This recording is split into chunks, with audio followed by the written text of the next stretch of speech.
So, kumusta mga ka-Noisy? Welcome back sa ating YouTube channel, Pilipinoisy. So, ngayong araw, another update na naman tayo patungkol dito kay Mayor Guo at sa kanyang tunay na ina. Kasi pinapaano nito, sa balita to from News 5 Everywhere, na pure Chinese yung nanay niya at yung tatay niya. Possible yon. So, it means possible din siya na pure Chinese. Grabe, men. Kapag pure Chinese talaga to, ewan ko na lang talaga. Di talaga ako papayag na deport lang tong sasapitin niya, men.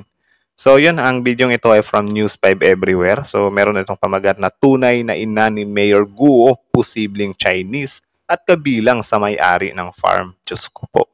Frontline Pilipinas. So, yun, bago natin simulan, News 5 Everywhere, supportahan nyo yan. Tapos, syempre, kung trip nyo ng mga ganitong reaction video may kasama kayo manood, huwag nyo na rin kalimutang supportahan yung YouTube channel natin, Pilipinoisy. So, hindi na natin ito patatagalin pa. Simulan na natin, baka agawin pa ng China. Again, ang title ng video ito, tunay na ina ni Mayor Guo, posibleng Chinese at kabilang sa may-ari ng farm ng Tokwa. So, like, comment, share, subscribe, start. Na purong Chinese si Bamban Mayor Alice Guo sa pagsisiyasat. Ulit. Posible raw na purong Chinese si Bamban Mayor Alice Guo sa pagsisiyasat ng kampo ni Senator Sherwin Gatchalian. Lumalabas na ang Chinese umanong nanay ng alkalde ay kabilang sa may-ari ng farm kung saan lumaki si Guo. Nasa front. Oh my goodness. Isipin nyo na lang yun, men. If ever na totoo to, News 5 Everywhere to, ha? Though possible pa lang din naman siya, but if ever na totoo talaga to, can you imagine that, men, na nalo bilang politician dito sa Pilipinas, nagloloko dun sa Senado? Do you think sapat lang dun yung deport na kaparusahan? Kayo ba, anong masasuggest nyo dyan? Sobrang laking kalapastangan yan, men, if ever na totoong pure Chinese talaga siya.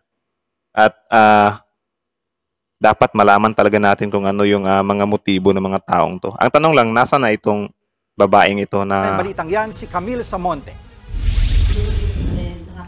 Mukhang tukoy na raw ni Senator Win Gatchalian kung sino ang tunay na ina ni Bamban Tarlac Mayor Alice Guo na sentro ngayon ng kontrobersya dahil sa connection.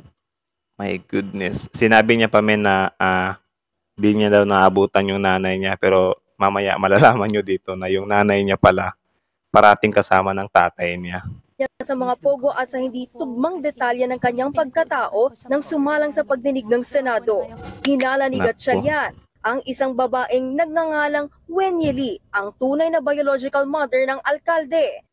Oh, di ba? So yan yung suspected na nanay niya, Wen Yilin. Kaya pala, men, kasi nung isang video na nireact natin, parang ito yung pinapalabas na baka ito si Rubilin. Kaya nga, Wen Yilin yung pangalan niya. Siguro yung Filipina name niya ay Rubilin. Ang sabi ng mga, kadalasan ng mga nagko-comment nun, oh, ba't parang kamukha ni Alice Guo yan? Kamukha ni Alice Guo. Kayo ba guys, sa tingin nyo, kamukha ba sila or magkamukha ba sila? May pagkakahawig ba? Kasi yan yung suspected na nanay niya eh. Maybe for me, if ever na totoo talaga siyang nanay, baka yung existence nung Rubilin, ito lang din yun. Baka yung nanay niya lang din yung some kind nagtututor sa kanya. Do you think? Tuloy. Isa sa presidentang ebidensya ni Senator Win ang kopya ng Certificate of Incorporation ng farm na pagmamay-ari ng pamilya Guo. Nakasaad sa dokumento mula sa Securities and Exchange Commission na isa si Wen Yili. Wait lang ha. Alice Leal Guo, Filipino. Si Sheila Leal Guo, Filipino. Ximin Leal Guo, Filipino. So ito yung mga anak. Yung tatay niya si Zian Zongguo, Chinese. Lin Winyi, Chinese, nanay niya. Ang tanong dito guys, paano naging Filipino ang isang anak ng Chinese na nanay at tatay? Something fishy. Tapos, sila lang yung some kind may-ari ng farm na yan. Diba ano yan si Li Winyi? Parang ano lang siya lang yung talagang kasosyo. Diba? Kaya siguro sinasabi ni Senator Win dyan na possible, yung Lin Winyi, yan yung nanay nila. Kasi sila lang yung some kind may-ari ng ng farm eh. Ang isa pa sa nakakapagtaka dito, kung totoo man na itong si Lin Winyi, yung nanay niya na isang Chinese at yung tatay niya isang Chinese, paano naging Filipino itong tatlong anak na to? Ganun na pala yun. Kung saan ka isinilang, yun din yung some kind nationality mo. Ganun na pala yun. Grabe yun ha. Chinese ang nanay, Chinese ang tatay, tapos Filipino ang anak. Ang isa pa sa nakakaano dito, yung pagsisinungaling ni Mayor Alice Go if ever na mapatunayan to. Chinese po ang aking ama. Filipina naman ang aking ina. Ako ay isang pusong bamba. Isang Chinese national sa mga incorporator o may-ari ng farm. Nakalista ring may-ari nito si Mayor Alice, pati sina Sheila Lialgo, si Meniel Go, at Jajong Go na mga kapatid at ama ng alkalde. Based on my investigation and asking around, tsaka yung mga dokumento, personal analysis ko, baka ito yung biological mother niya. Agree ako doon, maybe yun nga ano. Kasi kung iisipin mo naman, isiningit talaga si Win Yilin dyan. Ano yan, parang halimbawa ganyan guys, magkapamilya kayo. 4 kayo, yung tatay mo at mga kapatid mo. Tapos may isisingit na isang babae sa negosyo nyo. Doon merong instances na ganun, pero itong issue kasi kay Mayor Alice Go, sobrang ano kasi madaming butas or maraming misteryo. Kaya yun, I think high possibility din talaga na itong si Win Yilin nga talaga yung nanay niya. At baka nga, ito din yung teacher Rubilin. So kung iisipin mo, if ever na totoo na Chinese yung tatay niya, Chinese yung nanay niya, tapos dito sila, late registration, parang yung Rubilin, hindi sila pinag-aral, parang home tutor lang, or dito lang sa bahay nag-aaral, baka doon nag-aaral sila ng Tagalog. God. Chinese citizen. Based on the Bureau of Immigration records. Galing sa Bureau of Immigration, yung yung flight records, Chinese citizen siya. She carries a Chinese passport. Nako. Lalo raw tumibay ang hinala ni Gatchalian nang mabisto ang travel records ni Wenyi at ama ni Mayor Go. Madalas daw palang maglabas-masok sa Pilipinas ang dalawa ng magkasama. Boom! Tapos ang usapan. Halaka. Madalas silang magkasama na pumupunta sa ibang bansa. Grabe, min, kinikilabutan ako, min. Ano kayang plano ng magpamilyang to, Pure Chinese lang dalawa, tapos labas-masok sa bansa. Sa China. Tapos ngayon, pinapatakbo nila yung anak nila as a politician dito sa Pilipinas. What if, guys, what if lang naman itong mga mag-ina niya or mga parent niya yung some kind spy? Kasi sila yung labas-pasok ng bansa. Tapos yung anak nila some kind operator na lang. What if lang naman, di ba? Do you think ba ganun yun? Grabe, mina. Labas-pasok talaga. At yung tinignan namin yung travel records, yung tatay niya, si Guo Jiangjong at si Wenyi traveled 170 times in the span of 6 years. So, putik na yan. 170 times sa loob ng 6 years. Hala. Grabe, nakakakilabot mo na. 170 times. Imposible naman travel lang yun, men. Gala-gala lang yun. Grabe, 170 times. Ano kaya pinagagagawa nila, I think wala tong dalawang to dito sa Pilipinas, Baka nga, related lang din ito sa Pogo, Grabe. Oh, may gulay. Nakakapangilabot, kaki. Dalas silang bumabiyahe as a couple, no? Una nang itinanggi pero inamin kalauna ng alkalde na may mga kapatid siya. Dahil sa dokumento galing sa SEC, mas lalo raw napatunayan na talagang may kapatid nga ang alkalde. We also saw in the corporate papers na si Sheila Go is their chief financial officer and treasurer of their company. Si Alice is the president of the company. So it's impossible ako yung presidente ng family business. Si Alice ang chief financial officer and treasurer na hindi kayo magkakilala. O, di ba? Hala. Men, if ever talaga no na nagloloko lang talaga itong si Mayor Alice Go. Kasi wala eh. Senator na mismo yan ha. Yung some kind nag-aanalisa dyan. Na yung kapatid niya nga na si Sheila, siya, may mga posisyon sila sa kumpanya. Yung nanay at tatay niya, labas-pasok ng bansa. Ba't mo dinidina yan? Eh, may mga records eh. I think hilaw na hilaw yung reasoning ni Mayor Alice Go. Sobrang daming butas eh. Grabe. So magkakilala talaga sila. It corroborates with the flight records na bumabiyahe silang dalawa. My Dahil God. sa kaliwat ka ng anomalya sa mga negosyo at pagkatao ni Mayor Alice, gusto na rin paimbestigahan ni Gatchalian kung sangkot din ang mayora sa money laundering. Halos lahat daw kasi ng pera na ginamit Dapat lang. para makapagpagawa ng Pogo Hub sa Tarlac, galing sa ibang bansa. Kaya Hala.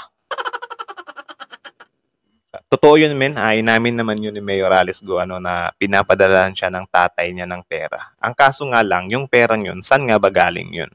Magiging malinis lang naman yung pera, men. If minanilondered yan. Diba? Nilalabhan yung pera. Manilondered. Kasi, nung tanongin si Mayor Alice Go kung saan galing yung chopper niya, paano niya nabili, matuma lang naman yung kitaan niya sa babuyan. Tapos yung pagiging politician niya, hindi nag-fit. Tapos may helicopter ka. Pasabi-sabi pa siya na simpleng tao lang ako, pero may chopper. Sinupalpal ngayon siya ng na walang simpleng tao na may chopper. Tama nga naman. Dito nga sa Pilipinas sobrang bilang nga lang yung mga mayayaman na may chopper eh. 'Di ba? Tapos si Mayor Alice Go, ganyan lang, babuyan lang yung business mo, meron ka ng chopper. Wow. Grabe. Ang isa pa talaga sa tama nga yun, men. Dapat talagang pagtuunan itong money laundering kasi yan siguro yung isa sa dahilan kung bakit sobrang tawag dyan, laki ng pera na iro-roll niya dyan. Biruin mo, nung pagtakbo niya daw may nag-a-assist lang sa kanya, mga kaibigan or mga kakilala. 'Di ba? Lumaki ka sa farm pero ganun ka kamahal ng ng mga tao.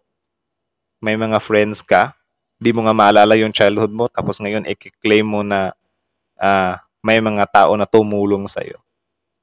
So itong angulo ng anti or money laundering, men, may possibility din talaga to. Though hindi pa natin yan napuprove. But senator na mismo yung nagsabi niyan. My God, tuloy. request na siya ng executive session sa Senado kasama ang Anti-Money Laundering Council. When you talk about money laundering, dahil yung money laundering, ang pinanggagalingan ng pera marami eh. Pwedeng galing yan state-sponsored, pwedeng galing sa drugs, pwedeng galing illegal activities. Possible din talaga yan kasi dyan naman malakas yung Chinese sa drugs, Halak. Kaya hindi dumadaan yan sa regular banking system natin dahil ayaw nila matrace. Dahil merong illegal.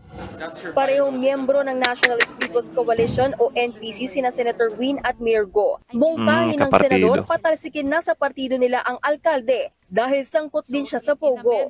Sabi naman ni Solicitor General Menardo Guevara, patuloy pa silang nangangalap ng sapat na ebidensya para magkaroon ng basihan sa paghahain ng co-warranto case Dapat talaga mapabilis yan, men. kay Mayor Alice Go. Pagdating naman daw sa ibang kaso na maaring kinasasangkutan ni Go, pwede na raw tumutok dito ang ibang ahensya ng gobyerno. Kung may possible criminal behavior, then we leave that to the DOJ. Kung may possible misconduct on the part of the mayor, then we leave that to the DILG. Dapat bilisan. Nagbabalita mula sa Frontline, Camille Samonte, News 5. So, yun lang naman. My goodness, isang malaking revelation yun. So, again, from News 5 everywhere. Supportahan nyo yan, guys. So, yeah. Also, bago nyo iwan yung channel natin, huwag nyo na rin kalimutan supportahan yung YouTube channel natin, Filipino Easy. Like, comment, share, subscribe. Subscribe nyo rin yung News 5 everywhere. Grabing revelation yun, men. Anak ng Tokwa. Chinese ka pala. Tama nga naman, men. Sobrang laki talaga ng may malaking percent siya na nanay niya nga talaga yung si Winnie Yilin.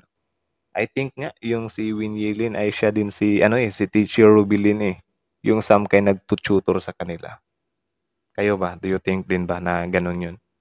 Tapos ang isa talaga sa nakakaaning dito, men. My God. Chinese yung nanay, Chinese yung tatay. Paano naging Pilipino yung mga anak? I think pwede siguro maging Pilipino ang anak kung nag-change citizenship yung nanay at tatay niya bilang Filipino or nag-dual citizenship. Tama ba yun, guys? Pwede ba yun na hindi din Parang malabo din Magiging half pa rin siya Tapos ngayon, pinagsisigawan ni Mayor Alice Go na Filipino siya. Kapag napatunayan talaga na yung nanay at tatay niya ay Chinese, ewan ko na lang talaga.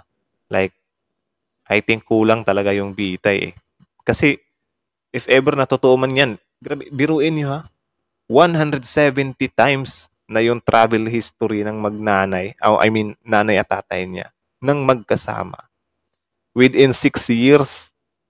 So, biruin niyo, 170 divided by, ipagpalagay na lang natin na 12. Wait lang ha.